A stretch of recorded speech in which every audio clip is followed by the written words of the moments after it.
Muito bem, olá amigos, uma boa noite a todos. Estamos começando ao vivo mais um TV Com Debate, direto dos estúdios da TV Com Santos, para Santos, São Vicente e Praia Grande, canal 11 da NET, e também através do site www.tvcomsantos.com.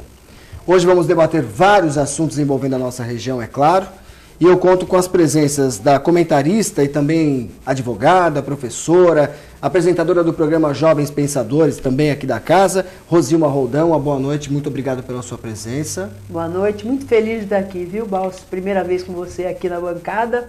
E boa noite, João, mais uma vez juntos. Muito bom. Também vamos conversar com o João Vilela, que é comentarista, também tem aí, apresenta o seu programa, o Designer Gallery, também faz parte da grade aqui da TV Com. Muito obrigado pela sua presença novamente, João. Obrigado, Balso. Boa noite, Rosilma. Muito prazer fazer o programa com os dois mais uma vez. Nunca fizemos juntos, mas Exato. Já fiz com a Rosilma, já fiz com o Balso. E boa noite a todos. Muito bem, você pode, a partir de agora, também participar do programa através do 3014-2341. Esse é o telefone direto com a produção do TV Com Debate. A Maíra já está a posto, juntamente com toda a equipe técnica, para que possa lhe atender e, obviamente, participar conosco de mais esse debate que acontece a partir de agora. Vamos começar conversando. A gente estava, obviamente, em off. Eu estava ouvindo atentamente tanto o João quanto a Rosilma, já que a Rosilma também é educadora, além disso é advogada, enfim. E atentamente eu estava ouvindo que algumas coisas deveriam ser mudadas na educação, não é, Rosilma? É uma coisa que me chamou a atenção, que eu gostaria de, obviamente, abordar nessa edição do TV Com Debate. Na sua opinião, como educadora, como advogada, apresentando um programa com jovens, o que se deve mudar para poder agregar ou acrescentar, para quem preferir, aos jovens de hoje?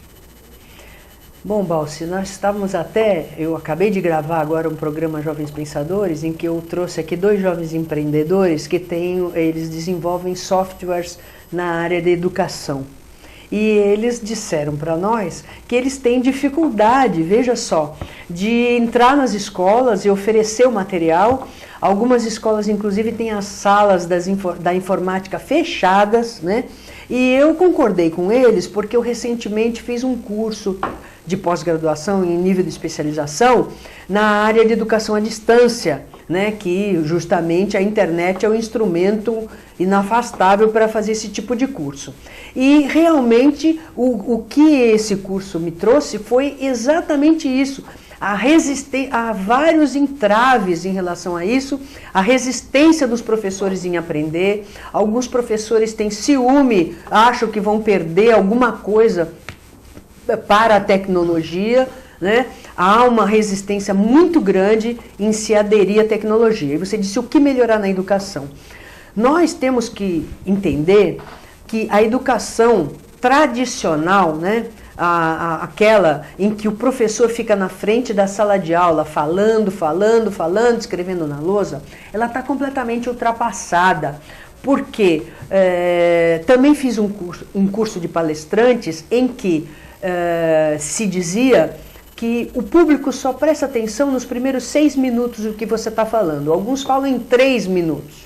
Imediatamente depois desse tempo, a pessoa se dispersa, já está pensando em outra coisa, nas contas para pagar, enfim. Então, nós temos palestrantes, professores que perceber isso e a cada 3, 4 minutos mudar o assunto, contar uma piada, fazer alguma coisa que chame novamente a atenção. E a tecnologia, ela é uma aliada de primeira hora. Por quê? Porque nós temos que entender que nós estamos trabalhando com a geração digital. O que é a geração digital? A geração que nasceu manipulando o computador. Né? São crianças que nascem, que estão com 1, 2 anos de idade e que já sabem, como a minha neta, a minha netinha caçula, que fez 3 anos agora sábado, ela já sabe manipular aquele celular melhor do que a mãe dela. Então veja, como pôr numa sala de aula uma criança dessa com um professor que se recusa a aprender os recursos da tecnologia? Nós estamos pondo num mesmo local 2 pessoas que estão falando códigos de comunicação, linguagens completamente diferentes e que não vão se entender nunca. E então, o que tem que mudar? Né? No meu entendimento, tem que se acrescentar Claro que o conhecimento tem que ser buscado o tempo todo, o aperfeiçoamento, novas formas de você interagir com esse jovem, né? E falávamos no programa Jovens Pensadores que os jogos, né, os jogos educativos são uma ferramenta, um instrumento importante para que isso ocorra. Agora, não só, evidentemente, mas o professor tem que ter essa criatividade para unir o conhecimento com os jogos educativos e debates, não só ser ouvido, mas ouvir, porque eu acho que esse é o caminho.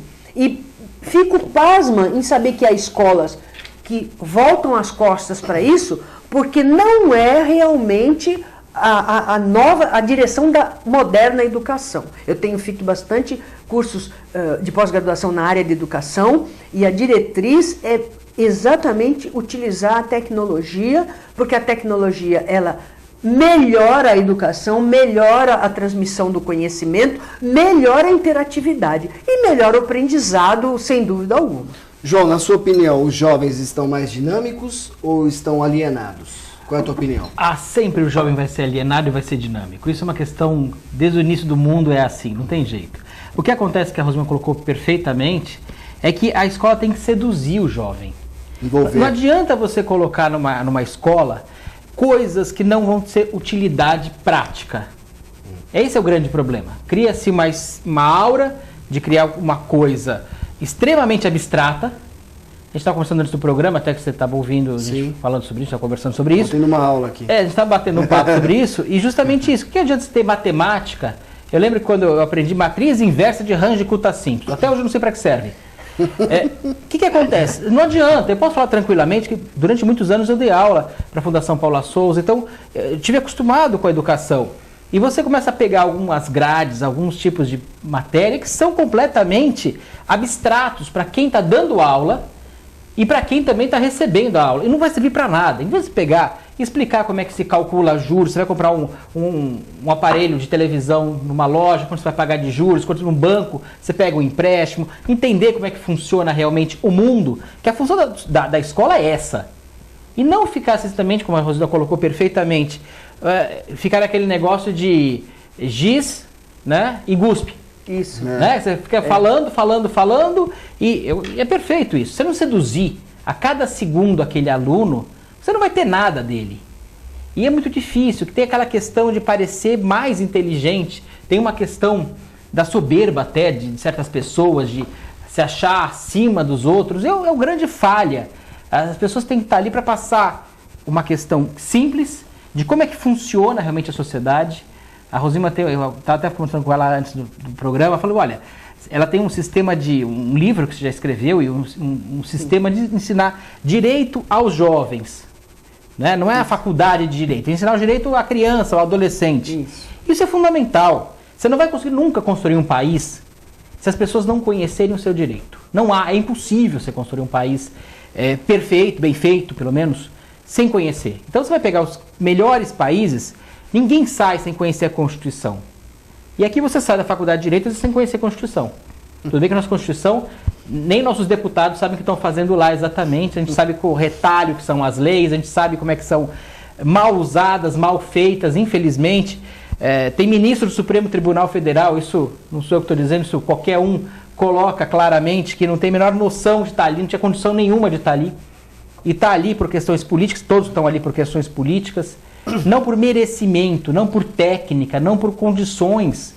E aí que é o grande problema, você começa a ver mandos e desmandos em todos os governos, porque quando você se elege, vai desde o começo, o princípio, você se elege, você tem que trazer aquele monte de gente que te apoiou de uma forma ou outra, apoio às vezes financeiro, apoio às vezes com votos, trazendo votos de eleitores, como se fosse uma moeda, e tem que colocar cada um num lugar ali, e às vezes não tem um consenso de para que serve aquilo. Então você vê mandos e desmandos em governo federal, estadual, municipal, em todos os estados, em todos os municípios, em todo o país, sem a menor noção. E tudo passa na educação, mas não é aquela educação que as pessoas acham, colocou na escola. Né? Não é colocou na escola. Colocou na escola é o primeiro passo de muitos. né? E você sabe, João, isso que você está falando da escola e educação, também é uma coisa que nas redes sociais a gente vê muito, né? E eu sempre bato na mesma tecla, inclusive já discuti com muitos colegas sobre isso, que é aquela história que a educação se dá em casa e você aprende na escola a teoria, vamos dizer, as disciplinas, e a educação se dá em casa. Eu não concordo com isso. E aí eu ponho assim, mire-se no Japão. Aí pronto, aí todo mundo me vai, porque agora está querendo, é como se fosse assim, Jesus era filho de Deus, então não me compare com Jesus. Porque Jesus veio para dar exemplo, então, mas era Jesus. Então é a mesma coisa o Japão. Fala, mire-se no japonês, não, mas japonês também está querendo muito. Não, eu acho assim, uma vez eu entrevistei no programa um menino, filho de chinês com japonesa, hoje ele está em Stanford. Que é uma coisa rara. Ele está em Stanford, o menino. E ele falou para mim que o segredo dele é que ele sempre teve um sonho muito alto. Porque se você tem um sonho baixo, você não consegue nada. O sonho é muito alto e aí você consegue alguma coisa. Então eu acho assim, você corre atrás do conhecimento, não é isso? É claro, educar tem que ser uma cultura que permeia toda a sociedade. Claro. Porque muitas mães chegavam para mim e diziam assim, que adianta eu educar se na escola ele pode fazer o que ele quer? E ele chega para mim e diz assim, mãe, você é muito chata, porque na escola eu faço tudo isso e ninguém me dá bronca. Então, como é que é no Japão? É a mesma cultura na escola, é a mesma cultura na política, é a mesma cultura em toda a sociedade, dentro de casa, é a mesma linguagem. Então, o japonês, ele sabe que o que é errado aqui, é errado ali. Agora, se aqui a mãe ensina de um jeito em casa, ou não ensina, não sei, enfim, ou deixa por conta da escola. Chega na escola, a gente sabe que hoje uma mãe sai para um lado, o pai sai para o outro, às vezes mal tem tempo de educar mesmo. Aí a escola diz, não é comigo. A escola tem que se adaptar aos tempos atuais. Ela não pode ser aquela escola tradicional que só ensinava, eu sou professor de matemática, eu só ensino matemática. Eu sou professor de português, eu ensino português. Poxa, mas espera aí, eu sou professora de português e eu só vou me contentar em ensinar onde está o sujeito e o predicado. Eu não vou passar nos meus textos lições de vida, lições de reflexões sobre a minha sociedade. Veja a parte prática da coisa. Você nota que o Brasil tem alguma coisa muito errada. Nós temos uma população relativamente grande, são 200 milhões de habitantes, é muita gente. Nós temos uma área muito grande, um dos maiores países do mundo. Nós não temos nenhum prêmio Nobel. Nenhum. E vai falar, mas é aqui América Latina. Mas a Argentina tem. E não é tão longe daqui, não é tão diferente daqui a relação. A relação em termos de dinheiro. Muito pelo contrário, o Brasil tem muito mais dinheiro que a Argentina. O Brasil investe, porcentualmente ao PIB, é o país que mais investe em educação. É a coisa, parece um absurdo falar isso. Vamos falar o contrário. Não, parece que mais investe em educação. Nós investimos o dobro do que a Alemanha. E nós não temos um resultado nem próximo ao da Alemanha. Sim. Nós investimos muito mais do que o Japão. Nós investimos muito mais que os Estados Unidos. Nós investimos muito mais que todos os países do mundo. Nós só perdemos para um país. Mas daí não é culpa de quanto se investe. É qual que é o PIB, que é Cuba. Cuba investe mais que a gente porque o PIB é desse tamanho. Então, quer dizer, ela investe pouquíssimo também, mas tudo bem. Então, nós não temos médicos, até falando em Cuba, a questão de vir médicos de fora. Por quê? Porque não teve uma preparação para um país ter... E teria milhares de pessoas preparadas para ser médico, mas não tem uma estrutura bem feita. Não há um conceito, não há uma continuidade daquilo. Se pegar na Argentina, não tem esse problema. Você tem muitos médicos na Argentina. Estou falando da Argentina porque estamos aqui do lado. Sim. Estamos aqui do lado, é bem mais fácil de comparar, né? Quando a gente vai falar, o Japão, você acabou de falar, o Japão, né? Mas temos que mostrar um país diferente. As nossas escolas é para você colocar, isso pode ser particular ou pública, é para você guardar a criança. Não é para você desenvolver a criança. Nossos presídios não é para recuperar o preso, é para guardar o preso. Bandido, E aí, base disso é todos os nossos problemas que nós temos. Então, na realidade, nós temos um problema seríssimo de educação. Os professores têm medo de dar aula nas escolas de periferia. Sim. Se a gente não resolver essa questão da segurança, do menor infrator, que é um grande problema que nós estamos criando no Brasil, não punir o menor infrator, não punir mesmo, mas tem que dar todas as condições, mas tem que punir também. Nesses países mais desenvolvidos, a gente tem a questão da punição, que é severa. Eu estava vendo ontem uma reportagem na TV Globo falando disso. Os brasileiros estão fugindo, o que eu quis dizer, não falo dessa forma, para os Estados Unidos. Quem está podendo sair, está saindo. É a segunda maior imigração que está tendo realmente de um país para o outro. Pessoas de classe média, não é pessoas que têm dinheiro, estão lá para entrar legalmente. Não, estão comprando imóveis, investindo lá, indo para todos os lugares, porque lá eles encontram uma estrutura. E lá é punido realmente. Lá você sabe que não tem moleza. Aqui você corre risco de morte a todo instante, quer dizer... A todo instante. No momento que o indivíduo é preso num flagrante, por exemplo, a justiça o solta. E aí de você cruzar com ele na rua que ele te pega de novo. Quer dizer, a insegurança é total. Total. Então, todos estão, lamentavelmente, indo para outros países, em especial os Estados Unidos, porque como o João falou com muita propriedade, realmente tem mais estrutura. Infelizmente o Brasil é maravilhoso, é lindo, tem um visual maravilhoso, mas onde falta competência política para poder, obviamente, pôr em prática essa estrutura que a gente tanto almeja. Mas, Balso, veja, infelizmente. O adolescente, pelo Estatuto da Criança e do Adolescente, é dos 12 aos 17 anos, até completar os 18, antes de completar os 18. Esse é o adolescente. Para ele ser internado na Fundação Casa, é a última das últimas medidas. Normalmente ele não é internado. Exatamente. Ele entra e sai para o mesmo lado que ele entrou. A família vai buscar e ele vai embora para casa. A criança que é até 12 anos, tem um menino em Diadema que já fez 11 roubos a carro. Ele rouba carro, ele furta carro, para ser mais exato. Especialista. Ele furta carro, já teve 11. Ele tem 11 anos agora. Sabe o que ele pode ter de medida, de alguma sanção, de alguma coisa? Nada. Nem assim, olha meu filho, não faz mais isso. Nem isso ele pode ter. Ficha limpinha. Não só a ficha limpa, como ele só falta ser aplaudido. Numa sociedade assim, não funciona. Na Inglaterra teve o caso agora, alguns anos atrás, de 2 meninos, um de 8 e um de 9 anos, que mataram de 7. Foram condenados à pena de morte. Apelaram, fizeram aquele negócio todo, conseguiram prisão perpétua. Mas vão para a escola, sabe como? Numa gaiolinha. Olha só. Tem uma gaiolinha mesmo. Aqui, se você falar isso, mas lá é Inglaterra, né? Deve ser um país muito atrasado. Não deve ter estrutura, não deve ter... Porque não é possível. Então, só nós estamos certos. Criou-se uma cultura que o Brasil está certo, é uma questão de dar direito, mas não dar dever, exato. Que é uma coisa que você não pode ter um lado só. Claro que não. Você só consegue ter liberdade se você tem responsabilidade. Não, e inclusive isso desequilibra a sociedade. Então, por que o direito para a criança? Exatamente porque você vai pegar a criança, e aí você estava falando, né? Nos Estados Unidos se ensina direito para a criança, no Canadá se ensina direito para a criança, no Japão se ensina direito para a criança. Deve haver outros países. Esses eu sei, recentemente, inclusive uma aluna minha foi fazer intercâmbio no Canadá e me falou, professor, eu estou tendo aula de direito, até me lembrei de você, tudo.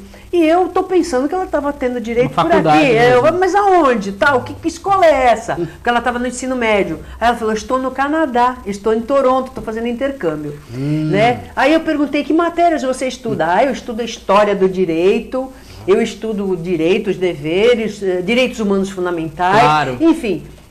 Então, essa é a ideia. Por quê? Se você desenvolve um estudo do direito desde pequeno, aquela criança percebe que uma sociedade só é saudável a partir do equilíbrio entre a obrigação e o direito, porque o direito só nasce a partir de uma obrigação cumprida. Claro. Não existe direito sem obrigação. Tanto que você estava falando que a pessoa que está lá no meio do mato, ela não tem direito. O direito só aparece quando existe o outro. Então surge a obrigação e o direito. Claro que quando a pessoa já está perdida, não adianta você ensinar isso, mas a criança ela aprende tudo que você ensina para ela. Você vai começando a mudar essa cultura. E são esses brasileirinhos que vão cobrar mudanças de postura. E você notou, Rosima, que o Brasil mudou muito? Na minha opinião, antes de começar, antes de até entrar aqui no estúdio, a gente falando do Facebook. Porque as pessoas hoje têm acesso. Sim. E eu acho que houve até uma facebookinização das pessoas. Essa questão da manifestação. Essa necessidade. Não é? Exatamente. Nós ficamos 500 anos sem fazer. De repente... De repente chegou um ponto, a gente pode notar que calhou justamente com essa tecnologia que você tanto colocou. Que as pessoas começaram, peraí, pro bem e pro mal. Sim. Mas elas começaram a ver, peraí, alguma coisa está errada no Brasil. Porque é diferente do e-mail.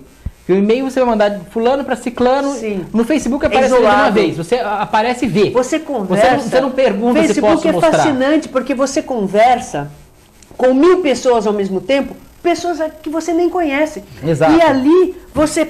Isso acontece muito comigo, né? Porque eu fiz propaga, um curso... né? E aquilo propaga de uma forma incrível. Eu fiz um curso na USP, Ética, Valor e Cidadania na Escola, e um professor falou exatamente o que eu sempre achava, mas eu tinha medo de fazer. E ele falou que a gente tinha como professor que fazer isso. Mediar as redes. Porque na rede tinha muita intolerância, muito ódio, às vezes até ignorância, muitas coisas as pessoas falam sem saber. Sim. E que o professor tinha que fazer o meio de campo. Ele tinha que entrar, tinha que mostrar sua opinião, tinha que raciocinar junto com essas pessoas. Enfim, dar aula através dos Facebooks, das redes. E eu comecei a fazer isso.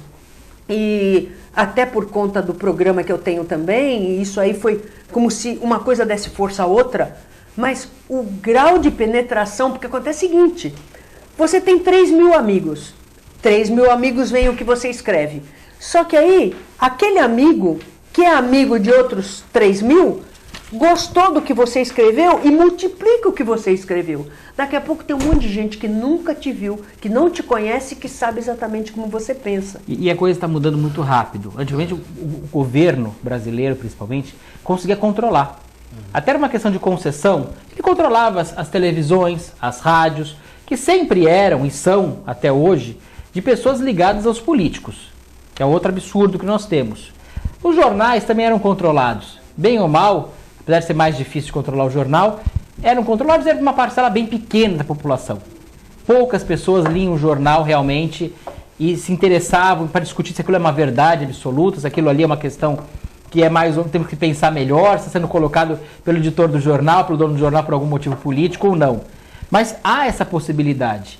Hoje está um pouco diferente. Hoje as pessoas querem saber por que nós pagamos tantos impostos, altíssimos impostos, aliás, os mais altos do mundo, e os piores em relação ao retorno que se dá. Agora, João, você está falando isso, que é exatamente o meu ponto. A sociedade saudável é o equilíbrio entre obrigação e dever. Claro. É obrigação e direito. Então, toda vez que a obrigação é maior do que o direito, dá revolução, a derrama, Inconfidência Mineira. Exatamente. E hoje... Você tem claro isso. Poxa, mas se nós sabemos hoje, com a penetração da tecnologia... Era 20%. Hoje nós estamos acima dos 50%. Na derrama é claríssimo isso, né? Inclusive, aquela questão que houve da Maria Louca de instituir, a questão do ouro, a saída do ouro, foi toda essa questão. E pouca gente sabe o motivo da palavra derrama. Né? Porque eles lavavam os cavalos. Eles derramavam ouro. Porque havia um pouco antes, o pessoal queria burlar os impostos e era cobrado em ouro. Então as cidades tinham pontos que cobravam pela saída daquele ouro da cidade, em ouro. Então as pessoas pegavam ouro em pó e passavam nos cavalos, no pelo do cavalo. E depois lavavam o cavalo. Por isso a expressão lavar a égua. Lavar a égua. Então eles começaram a também fazer isso para poder tirar realmente até o último centavo. Quer dizer, são coisas que a gente tem que saber da história, que são muito importantes. Então, toda vez que você paga muito imposto e você não vê o retorno... Acontece uma revolução. É a injustiça, que a injustiça, ela leva à violência. Leva à violência por quê? Porque aquilo... Eu faço isso exercício com meus alunos. Quando você se sente injustiçado, o que você sente? Aí eles ficam assim... Fala o que você sente. Raiva. Olha aí, a raiva leva à violência, a violência leva ao caos social. É o que nós temos assistido hoje. E você pode notar, Rosima, ontem teve na Suíça teve um plebiscito sobre salário mínimo. Eles queriam colocar o maior salário mínimo do mundo. Nós não queremos o maior salário mínimo do mundo.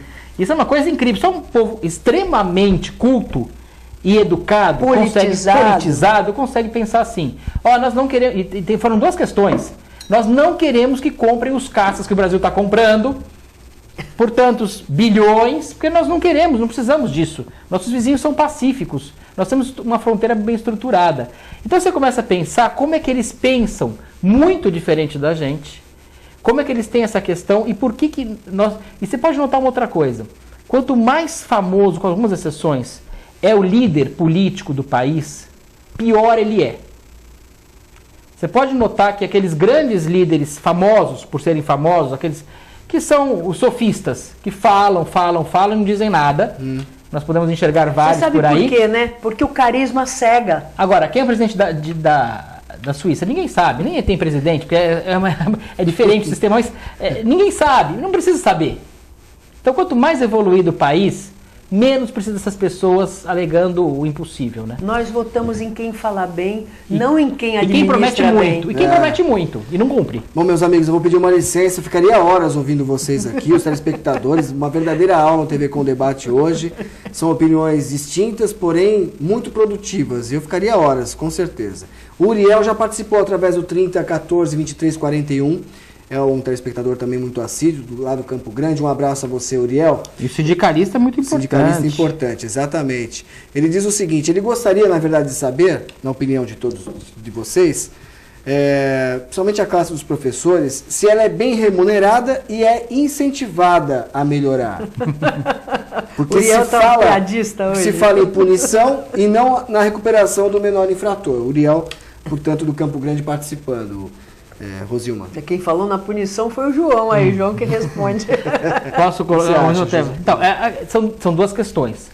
Se o professor é bem remunerado, isso. Alguns são excessivamente pelo que passam. Alguns ganham muito mais do que deveriam ganhar pelo que fazem. Mas a grande média, a grande maioria, nós temos pouquíssimas pessoas que querem entrar hoje no curso de pedagogia. Claro. Poucas pessoas querem ser professor porque realmente não tem incentivo nenhum em termos salariais. Alguns até conseguem atingir, não é questão disso.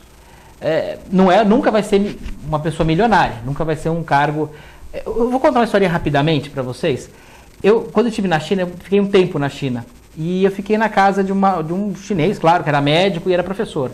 E ele me levou para conhecer a escola da cidade, uma cidade chamada Tumsan, uma cidade de 800 mil habitantes, para eles é pequena. E uma coisa interessantíssima, o respeito que eles têm pelo professor. O professor entra de paletó e gravata, é uma pessoa extremamente respeitada e é um cara que também se dedica. Não é só questão de ter o cargo dele. Ele realmente passa tudo o que ele pode Na passar. Na Finlândia é assim, né? Eles pegam as melhores cabeças. Até uma coisa feia eu achei interessante. Porque, segundo ele estava me falando, que o professor é um dos poucos pessoas que podem dar uma carteirada no trânsito. Ele falou, você está falando sobre professor. Senhor, desculpa. De autoridade, né? Eu sou autoridade. Eu estava lendo outro dia que feio, mas mostra a diferença. Na Finlândia, assim, os grandes cérebros, quando saem das universidades, prestam concurso para ser professor. Quando eles não conseguem entrar nas vagas para ser professor, aí eles vão ser todas as outras profissões, engenheiros, médicos. Claro. Então, a função de elite na Finlândia é ser professor. E você sabe também uma coisa interessante? Nos Estados Unidos, uma coisa que pouca gente sabe. Tem duas profissões que você não pode ter sem fazer uma outra faculdade antes. É o advogado. Você tenta uma outra faculdade antes. Faz uma outra faculdade, para depois você terminar a faculdade, você pode fazer a faculdade de Direito. E o médico. E não sabe por que isso? Por que essas duas coisas? O americano dá muito valor à liberdade, à propriedade, que é a questão do advogado, e à vida, que é a questão do médico. Então são questões, são muito importantes essa formação realmente do profissional. Isso, agora em relação ao que o Uriel perguntou aí do professor, se ele é bem remunerado. Isso. Olha, isso aí a gente não deve responder simplesmente se é ou se não é. Simplesmente estatísticas. Quantos jovens hoje saem da universidade, foi o que o João falou agora há pouco, e querem ser professores? E não é só a questão da remuneração. Porque é o seguinte, veja bem, da questão de ser bem tratado não, também. É claro, é toda uma estrutura, e não é só isso também, né? Quando você faz um curso numa universidade que você se dedica e quer ser o melhor, você quer ser o melhor para ganhar o melhor salário. Claro. Aí você vai fazer a estatística lá. Quanto ganha um médico? Quanto ganha um advogado? Quanto ganha um promotor de justiça? Quanto ganha um juiz? E veja, essas carreiras jurídicas, elas são para jovens sem experiência, porque com 3 anos de formado eles já podem prestar qualquer concurso jurídico para ganhar 20, 25 mil reais. Qual é a profissão que pagam o inicial desse valor? Pouquíssimo. E só depende da pessoa estudar, né?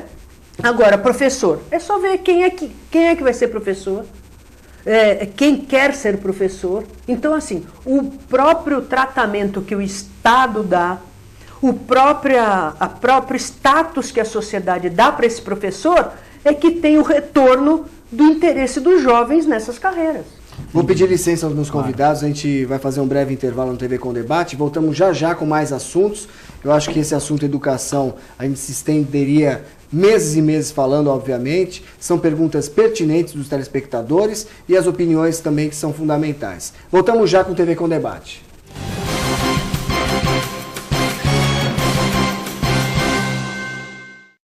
Todos os dias aqui na TV Com, a partir da meia-noite, o jornalista Pedro Alcântara leva até você as festas mais badaladas da Baixada Santista e Grande São Paulo. Eventos culturais e artísticos em entrevistas descontraídas e inteligentes.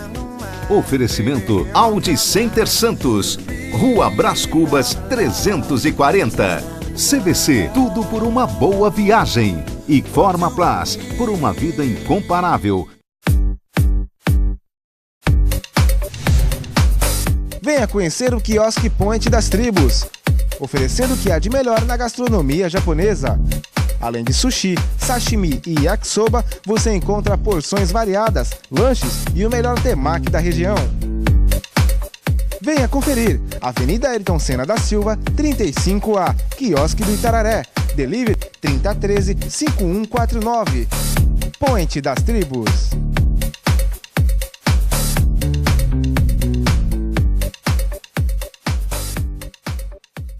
Se você quer algo diferente e está por dentro de tudo que acontece em sua cidade, mande dicas, sugestões de pauta pela nossa fanpage, facebook.com/tvcom.santos. Interaja com a programação da sua TV Com. TV Com, interagindo com você. Olá pessoal, convido você, telespectador, a assistir nosso programa Odonto News TV. Passará sempre às quintas-feiras, às 8h30 da noite, com reprise às quartas-feiras, às 5h30 da tarde. Nós abordaremos todos os temas da odontologia. Invista na saúde, cuide do seu sorriso.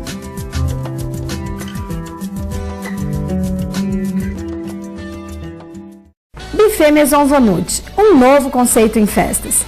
Requinte e sofisticação no mesmo espaço. Atendemos todos os tipos de eventos. Aniversários, casamentos, confraternizações e festas infantis. Venha conhecer nossos ambientes e faça seu orçamento. Buffet Maison Vanut, Avenida dos Bancários, 42. Olá, sou Rosilma Roldan e convido vocês a assistirem o programa Jovens Pensadores todos os sábados às 15 horas, com reprise segunda-feira às 16 horas. O programa feito para você que quer expor a sua opinião livremente, o programa em que o jovem é a estrela. Conto com sua participação, com sua audiência e com seu prestígio.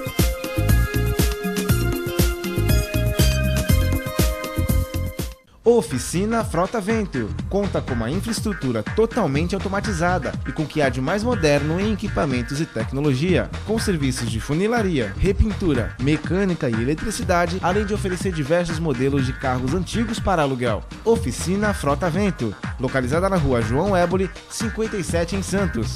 Telefone 3223-2969 ou 3221-4853. Oficina Frota Vento.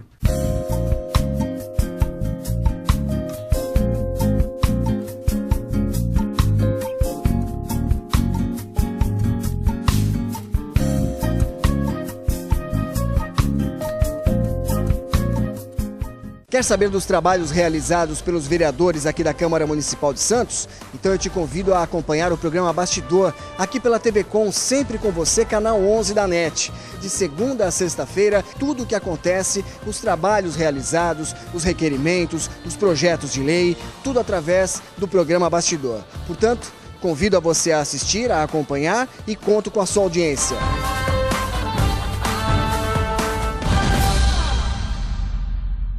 Acesse o site da TV Com e acompanhe a nossa transmissão em tempo real. Fique por dentro da nossa programação. TV Com, interagindo com você.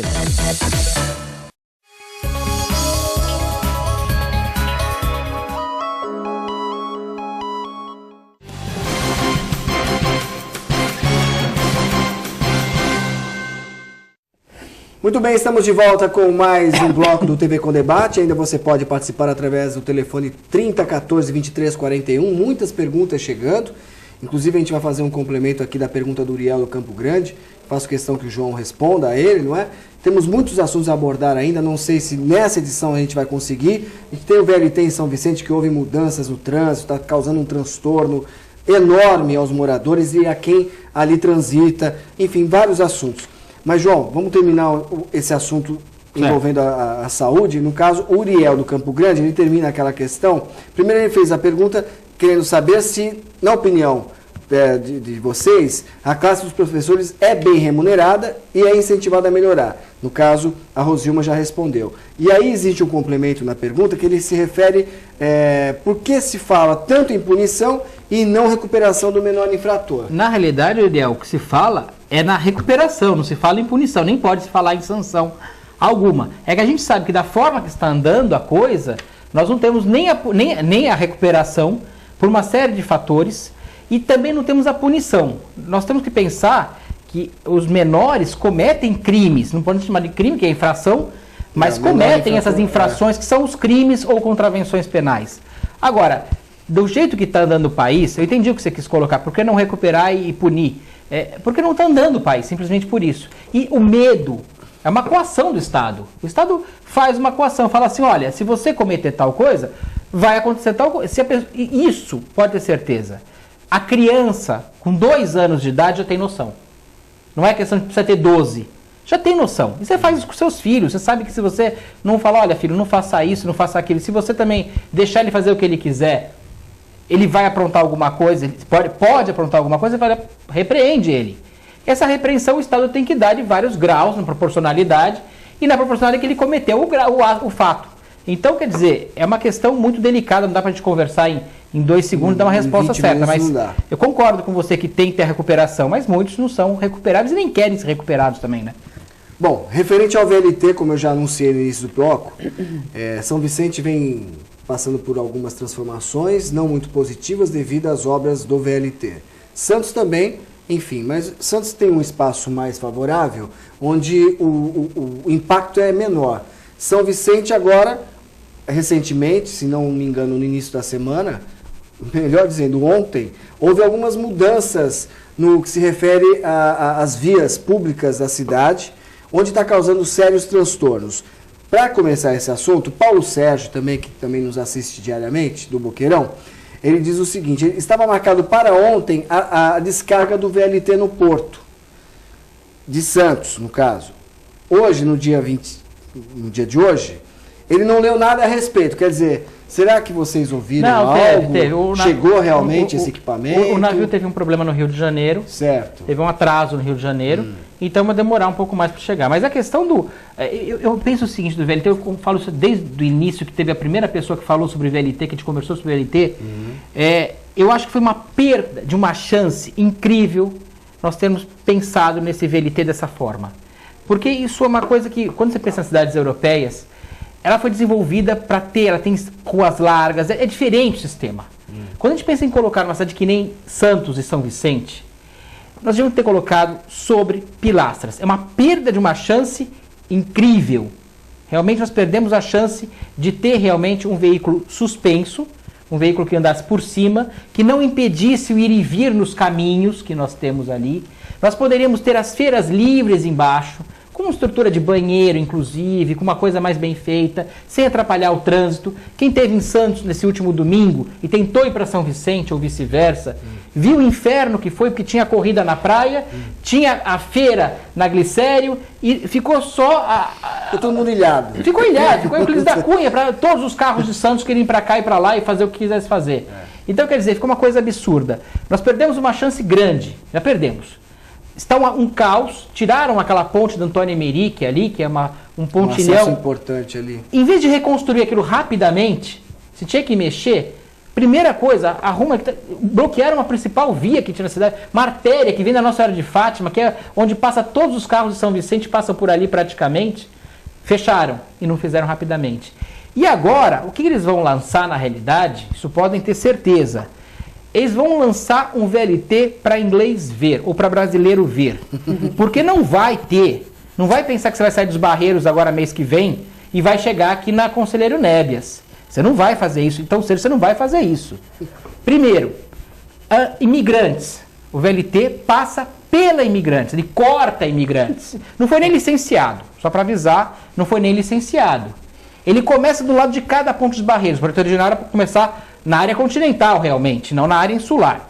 Começa o VLT. Bom, não foi nem licenciado um pedaço, então você não vai conseguir cruzar a imigrantes. Ninguém sabe como vai ser, se vai ser cancela. Ninguém falou até hoje como vai ser. Vai ser cancela? Como que vai passar?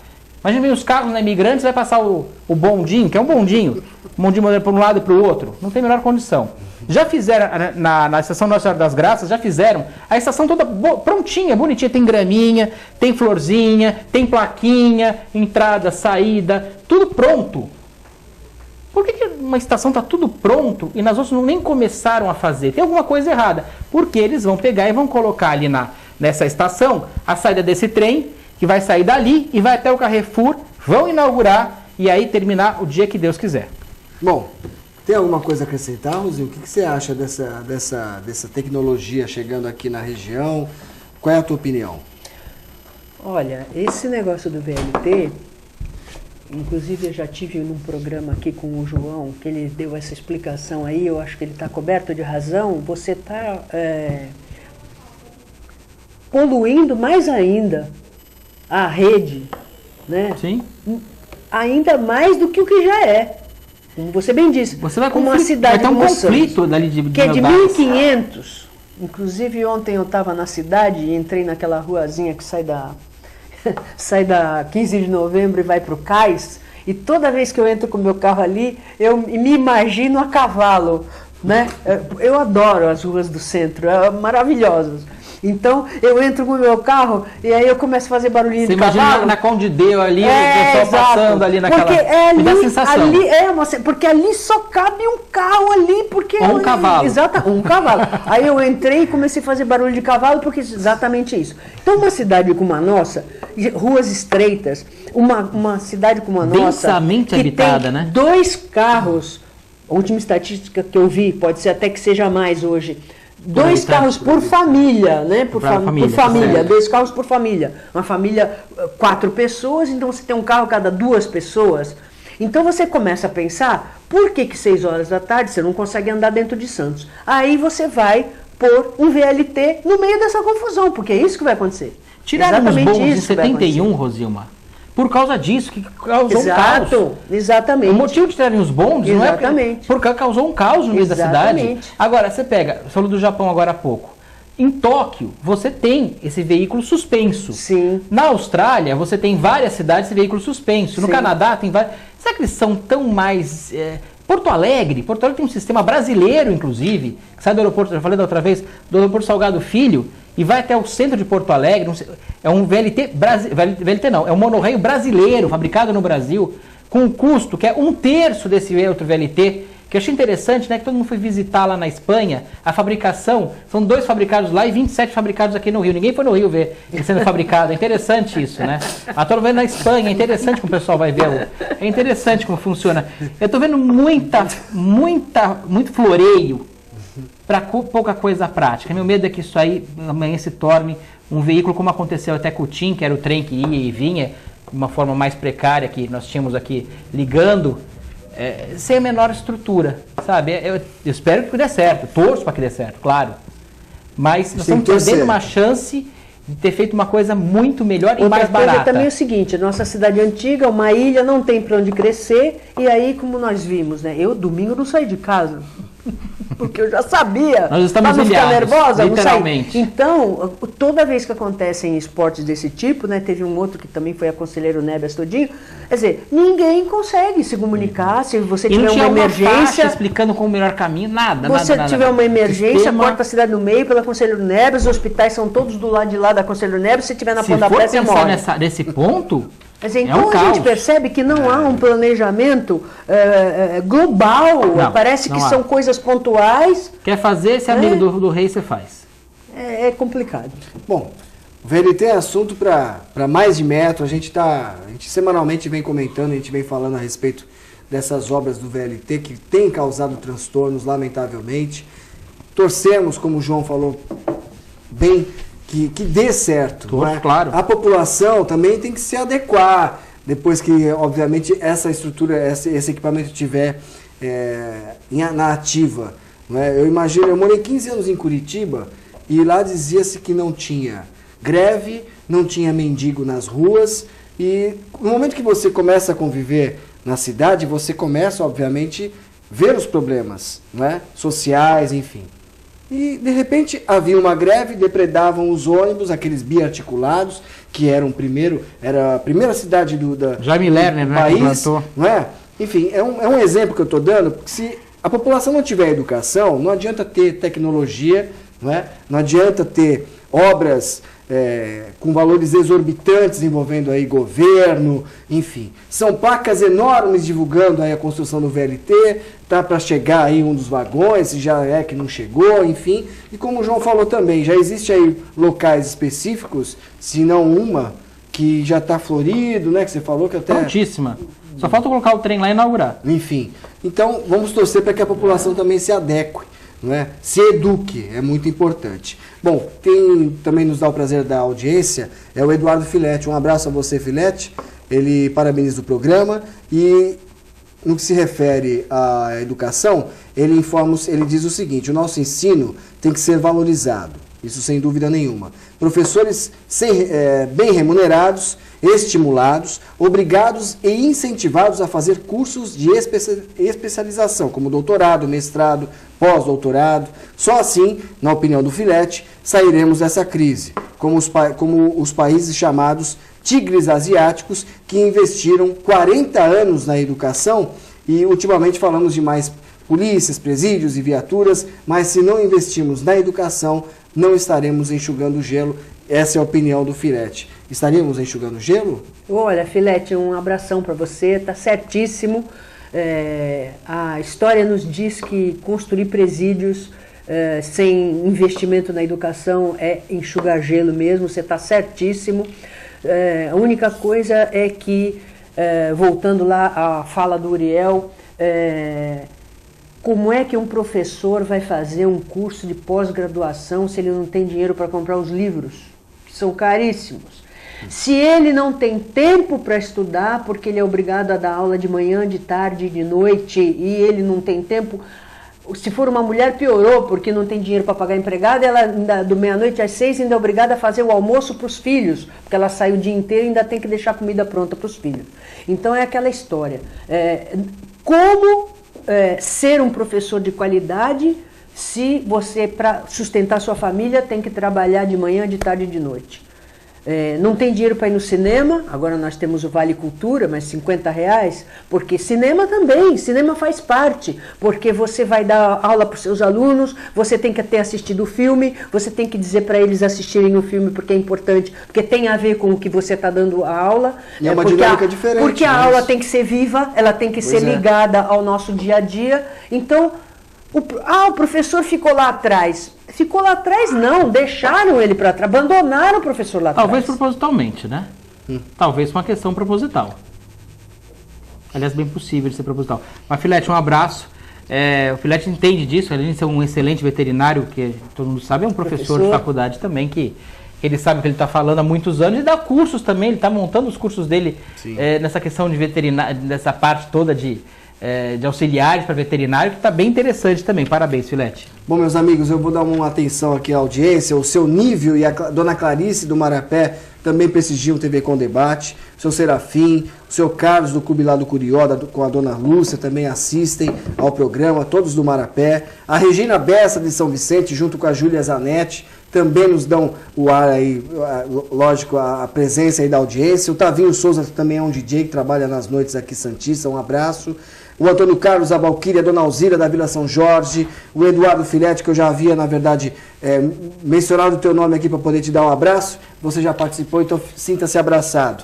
O Gessé Teixeira Filho hoje completa mais um ano de vida, ele que é um dos comentaristas também, que participa eventualmente aqui, semanalmente aqui do TV com Debate. Um grande abraço a você, Gessé, muitas felicidades, que Deus continue te abençoando. E também o ambientalista e comentarista Nelson Rodrigues, que também participa semanalmente aqui como comentarista do TV com Debate. Muitas pessoas participando, ligando através do 3014-2341, estamos prestes a terminar esta edição. O Manuel da Aparecida, ele nos alerta para um assunto que causa uma polêmica. Um juiz disse que candomblé e umbanda não é religião.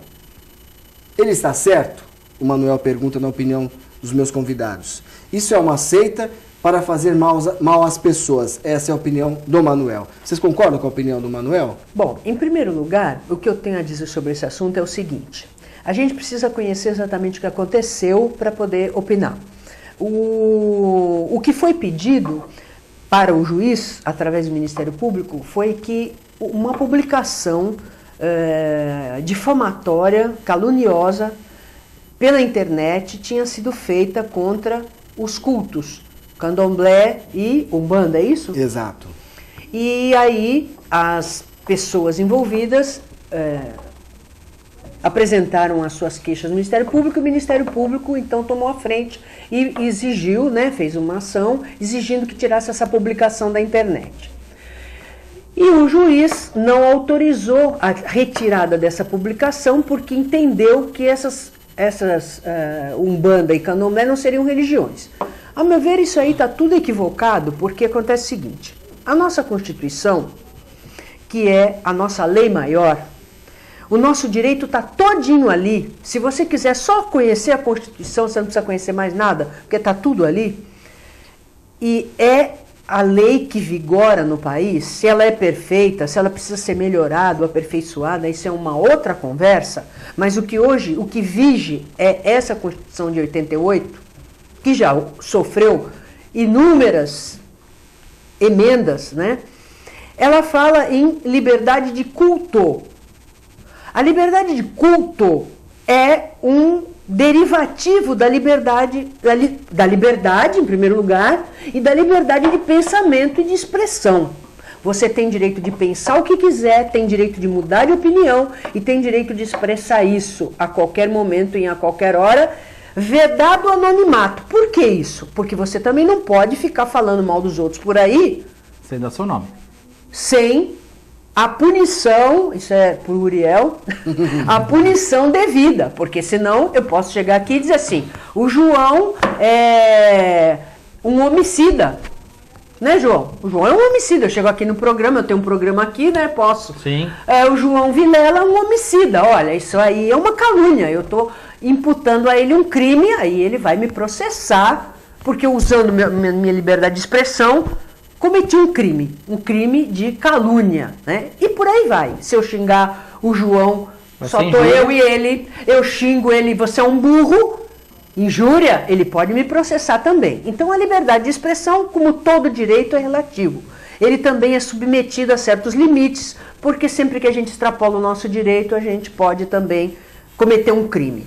Então, no meu entendimento, e acredito que no entendimento da maioria dos juristas que são especialistas em direito constitucional, eu sou especialista em direito constitucional, adoro o direito constitucional, fiz um curso de especialização lato sensu em direito constitucional, é que no Brasil, que já foi um país religioso, a religião oficial era católica, hoje ele é um país laico. O que significa isso? O Estado não se mete. Você pode ter a religião, o culto, a crença, a opinião que quiser, e você vai ser respeitado em todos os cultos que você fizer. Então, por isso, ele tem direito de ser respeitado e tem direito de que essas publicações difamatórias, caluniosas, injuriosas saiam. No meu entendimento, esse juiz errou completamente e, digo mais, cometeu crime de racismo. João, algo a acrescentar? Rapidamente. Manuel, respeito a sua posição, claro, cada um tem a sua ideia, mas tem alguns assuntos, você até um pouco leviano falar dessa forma, não, mas uma coisa mais popular. Futebol, política e religião Não se discute. não dá para discutir, porque cada um vai ter a sua, cada um vai ter 20 argumentos para um lado, 20 argumentos para o outro, e vai ficar nessa história. Eu acho que não fazendo mal a ninguém, e é o princípio das religiões, pelo menos que são usadas no mundo praticamente, eu não conheço nenhuma religião que tenha para fazer mal a alguém. Se tiver isso, fazer mal vai ter a sua consequência se for real, se for um fato real. Eu não vejo problema. Agora, nós temos que tomar cuidado, porque é o que a Rosilma colocou agora. Há bem pouco tempo, há 200 anos atrás, só tinha uma religião, que não sou nada contra, pelo contrário, que eu sou católico, inclusive, mas era só ser católico. Quem tivesse uma religião contrária estava fazendo alguma coisa errada. O próprio espiritismo ou o protestantismo, que foi Lutero, isso já um pouco anterior, você já vai ter a relação que foi uma questão, olha, já saiu da igreja católica, já houve um protesto, justamente, foi contra a forma que tem. E ninguém está certo, na minha opinião, ninguém está certo, ninguém está errado, porque nós temos que ver realmente o que acontece. Se acontece alguma coisa ilícita em alguma religião, seja lá qual for, algumas talvez cometam estelionato, que alegam algumas, talvez outras cometam outros crimes, aí é uma questão de punição, isso independe, não é questão da religião.